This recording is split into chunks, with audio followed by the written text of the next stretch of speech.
kalau Pancasila ini bukan sekedar 5 dasar negara doang bagi kita, dan bukan cuma teori, tapi suatu pandangan hidup terlebih bagi kita nih yang mahasiswa, biar kita gak hilang arah. Bener banget gak sih? Betul. Nah, tapi sebelum itu, mari kenalan dulu yuk. Aku Naura Senaskia dari Statistika C sebagai host dalam topik kali ini. Lalu ada para bintang-bintang tamu. Lalu ada para bintang tamu yang kece banget. Mereka bakal ngungkapin ide-ide menarik mereka tentang sila-sila Pancasila kali ini. Halo semuanya, perkenalkan nama aku Salma Fauzia dari Statistika C. Halo semuanya, perkenalin aku Naila Putri Agustina dari Statistika C. Halo, aku Hanhal Denuntas dari Statistika C. Halo, aku Andrian Simisigiro dari Statistika C. Halo, aku Destika dari Statistika C. Nah, selamat kenal ya semuanya. Salam kenal. Oke, nah buat topik pembicaraan kali ini kita bakal bahas para tokoh-tokoh yang sangat mencerminkan sila-sila Pancasila. Nah, dimulai dari sila pertama tentunya ya guys, yaitu ketuhanan yang Maha Esa. Nah, kira-kira Salwa, apa sih menurut kamu, siapa sih tokoh yang menurut kamu paling sesuai dengan sila pertama ini? Kalau menurut aku sendiri sih, tokoh yang paling mencerminkan sila pertama itu yaitu si Kiai Haji Abdurrahman Wahid, atau yang biasa kita kenal dengan nama Gus Dur. Gus Dur ini bukan hanya Presiden Republik Indonesia yang keempat, tetapi juga seorang ulama besar, pemikir, dan pejuang kemanusiaan. Beliau memiliki pemikiran yang luar biasa luas tentang bahwa setiap manusia itu berhak untuk dihormati, baik dari agama manapun. Dan yang menarik dari Gus Dur ini, beliau benar-benar mewujudkan ucapannya melalui tindakan. Beliau tidak hanya berbicara soal toleransi, tapi benar-benar hidup dalam semangat tersebut. Saat orang-orang lain masih memandang sebelah mata kaum minoritas, beliau justru berdiri di depan mereka membela mereka. Umat Kristen, Hindu, Buddha, bahkan Konghucu, semuanya pernah merasakan pembelaannya. Dan salah satu keputusan terbesar beliau yang masih diingat hingga sekarang itu, beliau pernah menghapuskan Inpres nomor 14 tahun 1997 yang pada masa dulu itu melarang umat Tionghoa merayakan Imlek secara besar-besaran atau secara terbuka. Melalui kebijakannya tersebut, sekarang umat Tionghoa itu bisa kembali merayakan Imlek atau tradisi mereka secara terbuka dan penuh rasa bangga. Bahkan, Gus Dur juga menetapkan Tahun Baru Imlek ini sebagai hari libur nasional. Wah, keren juga nih ya guys, Gus Dur, berkat Gus Dur, para teman-teman kita yang beragama Konghucu bisa ngerayain Imlek lagi nih. Kita jadi punya hari tanggal merah baru. Jadi dari Gus Dur ini kita belajar bahwa berketuhanan sejati itu bukan hanya soal ibadah ataupun keyakinan pribadi, tapi juga bagaimana cara kita memperlakukan orang lain. Berketuhanan sejati harus diiringi dengan rasa kemanusiaan, karena pada akhirnya menghormati sesama manusia sama saja dengan menghormati Sang Pencipta mereka. Wah, setuju banget gak sih guys, kalau menghormati sesama kita menghormati Tuhan. Sesuai banget sih mas sila satu. Respect deh buat Gus Dur.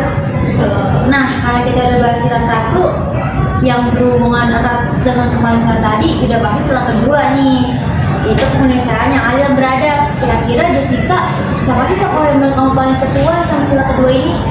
Nah kalau menurut aku nih ya, sila kedua nih sebutan Bapak Pendidikan itu pasti udah nggak asing lagi telinga kita, iya nggak sih? Bapak pendidikan tuh yang Ayo, ada. Ki Hajar Dewantara nggak sih? Betul banget nih, bagus. Iya, Ki Hajar Dewantara. Nah sebelumnya ini, sebelum jadi nama Ki Hajar Dewantara, dia ini punya nama dulu nih, yaitu Raden Mas Suwakdi Sujaningrat. berarti bangsawan ya? Nah iya, bangsawan. Dimana waktu dulu itu kalau bangsawan pasti punya nilai plus nih dibandingkan di bumi yang lain. Nah sebelumnya itu dia tuh waktu lahir itu bapaknya ngejulukin nama dia itu menjadi Pena. Namanya tuh Pena yang lucu gitu loh. Nama pena gitu. Iya. Nah ini tuh maksudnya itu karena dia bentuk tubuh itu agak berbeda dengan yang lain. Nah iya, tapi menurut sahabat sang ayah, dia ini bakalan menjadi tokoh yang bisa mempengaruhi dan dapat membuat pengaruh yang besar.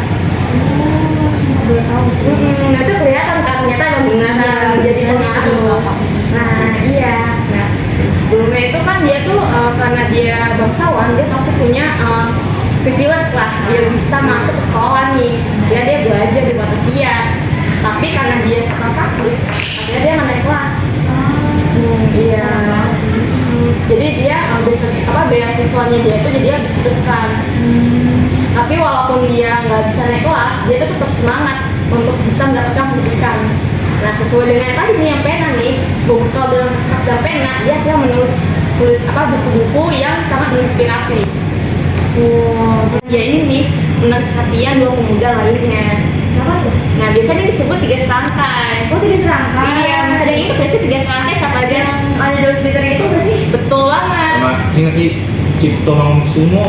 Oh, Betul. Nah, akhirnya mereka ini kalau nih nulis penjajahan Belanda yang dilakukan oleh bangsa Indonesia nih. Tapi karena Belanda ini mengetahui buku-buku yang mereka tulis ini, mereka akan diasingkan ke Belanda. Iya, mereka diasingkan nih. Nah, karena si Suwakti ini mengetahui karena dia udah diasingkan nih, dia semakin tertantang untuk menulis lagi.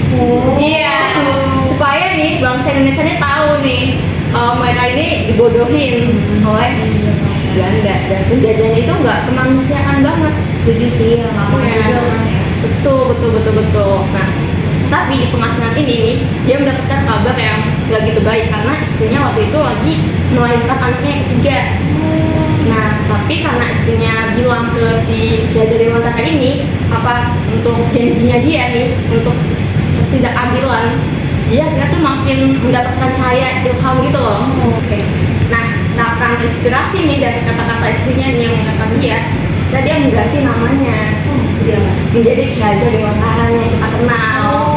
Nah, udah mendapatkan nama itu, dia akan mendirikan taman siswa, buat sekolah yang bisa dipakai untuk kalangan masyarakat luas, bukan hanya dari bangsawan aja.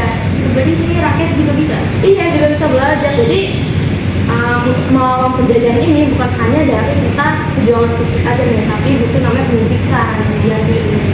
Nah, ada juga nih semboyan yang aku tahu nih yang melekat nih dari Gajah Dewantara. Apa itu saya? Yaitu semboyannya itu berbunyi Irngasa Sungkulada Imadia Mamukasa Keduri Handayani. Apa tuh? Nah, artinya itu di depan menjadi teladan, tengah menjadi semangat, di belakang menjadi dorongan. Iya. Jadi maksudnya kayak pendidikan tuh menyokong perjuangan kita ya. Iya, betul. Piala sama Belanda juga. Habis bahas tentang Pak Ki Hajar Dewantara, kita bakal lanjut ke sila ketiga, yaitu Sila Persatuan Indonesia. Nah, kira-kira Smith, siapa sih tokoh yang paling mencerminkan persatuan Indonesia ini? Itu sih salah satunya ya Muhammad Yamin. Mas Yamin. Iya. Ikonik banget tuh dia, kenapa? Dia kan dari mana-mana kan Iya, orangnya. benar-benar. Jadi Muhammad Yamin itu bukan cuma sekedar sastrawan atau politikus. Jadi dia itu pemikir yang menanamkan nilai-nilai yang kemudian menjadi jadi roh dari Pancasila itu. Iya sih. Nah jadi Muhammad Yamin ini lahir di Sumatera Barat pada tahun 1903. Nah, jadi di tempatnya dia itu udah banyak banget keberagaman. Keberagaman Nusantara di Indonesia. Nah dari sana Muhammad Yamin itu belajar kalau keberagaman itu bukanlah sebuah kelemahan tantangan, tapi sebuah kekuatan dari Indonesia. Nah nilai inilah itu yang menjadi cerminan dari sila ketiga Pancasila. Itu. Jadi karena emang dia tinggal di lingkungan yang beragam kali ya, dan dia ngerasa kalau itu bukan suatu kelemahan. Iya. Jadi itu kayak penguat kita, kayak mencerminkan Indonesia tuh beda tapi kita keren loh guys gitu. Iya, iya. Buat kita satu. Nah dalam Kongres Pemuda nih, kalian tahu kan Kongres Pemuda? Oleh sebuah pemuda itu ya. Iya, tahun 1928 Kongres Pemuda itu Muhammad Yamin itu jadi tokoh sentral yang melahirkan Sumpah Pemuda, diberi panggilan Sumpah Pemuda gitu. Nah dia tuh mencetuskan ikrar yang amat legendaris. Apa tuh? Satu Nusa, satu bangsa, satu bahasa. Oh yang itu Yang kayak lagu itu mas. Iya. ini tindakan-tindakan itulah yang menjadi semangat persatuan, kesetaraan dan kebangsaan. Wah, nah jadi cocok banget sih, setuju sih kalau misalnya dia sebagai tokoh ikonik sila ketiga. Iya. Nah, ngomong sila ketiga juga yang itu juga berperan gitu dalam pembentukan sila ketiga. Jadi kan dalam perumusan Pancasila ini kan ada tokoh-tokoh juga ya. Iya. Nah, Muhammad Yamin itu salah satunya. Jadi dalam sidang BPUKI, Muhammad Yamin itu mencetuskan 5 asas tentang Pancasila. Nah, salah satunya itu tentang persatuan Indonesia ini. Wah, berarti dia emang gak cuma mencerminkan tapi dia sendiri juga mencetuskan ya. Iya. Cocok banget sih. Bagus banget. Jadi pemikiran yang itu memang mencerminkan semangat gotong royong, kebangsaan dan keadilan. Wah. Jadi dari sosok yang ini kita bisa belajar kalau Pancasila itu bukan cuma teori, tapi kita juga harus hidup dalamnya. Kita harus menghargai perbedaan, kita harus mencintai bangsa Indonesia, juga kita harus menempatkan kepentingan bersama dibanding kepentingan kita sendiri. Setuju banget sih, apalagi kita kan mahasiswa banyak banget yang beragam etnisnya, ras, terus kita harus bersatu.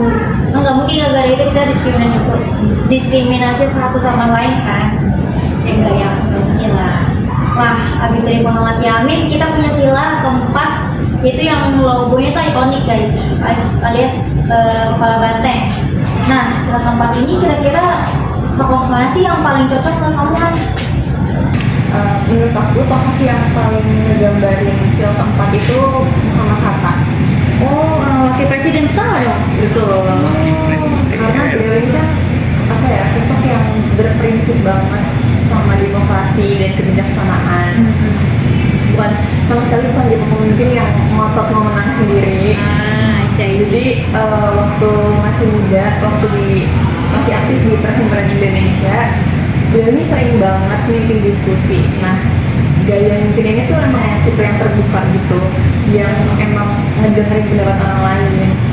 Jadi kalau misalnya ada beda-beda pendapat, bukan yang kayak langsung debat panas, diajak berantem gitu, nggak sama sekali. Jadi berusaha nyari titik temunya dulu, kayak gitu. Itu emang berkepala dingin banget ya beliau ini.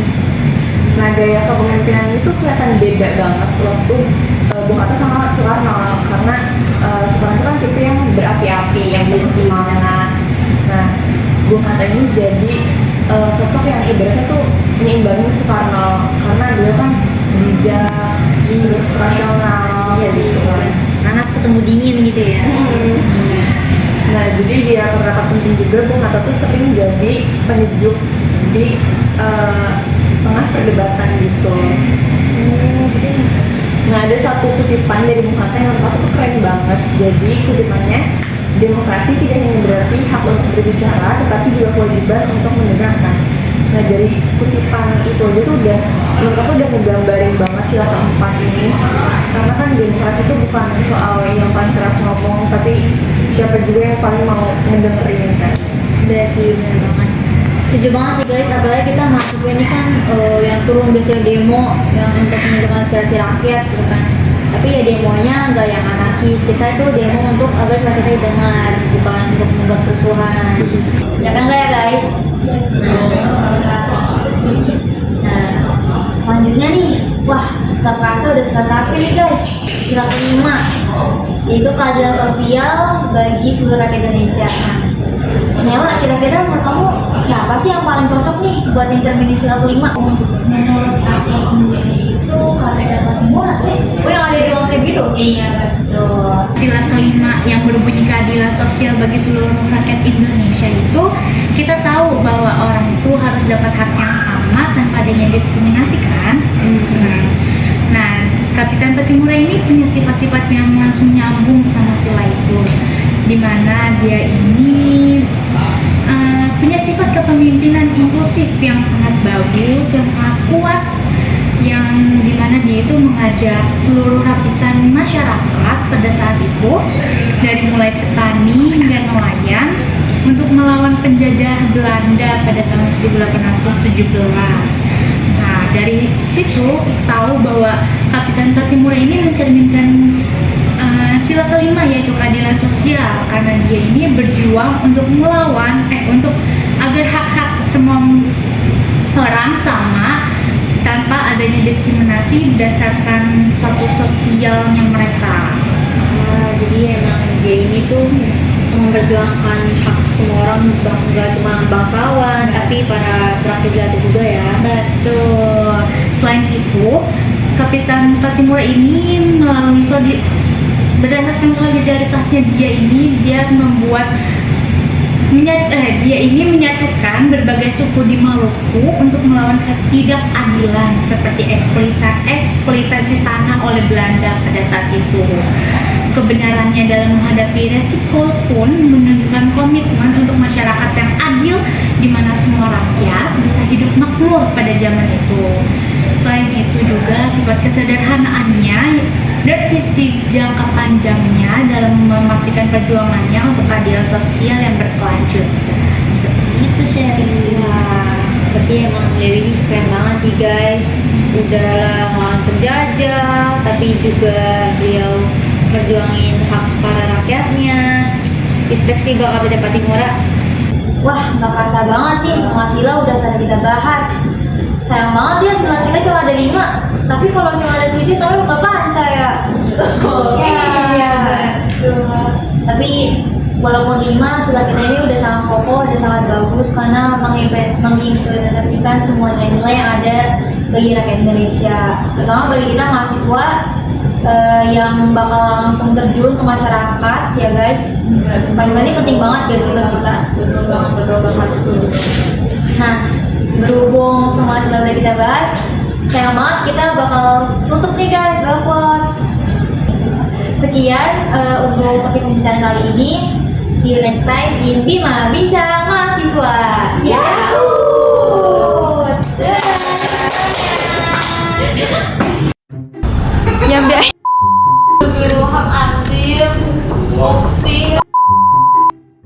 Orjo langsung kayak bukan 30 menit.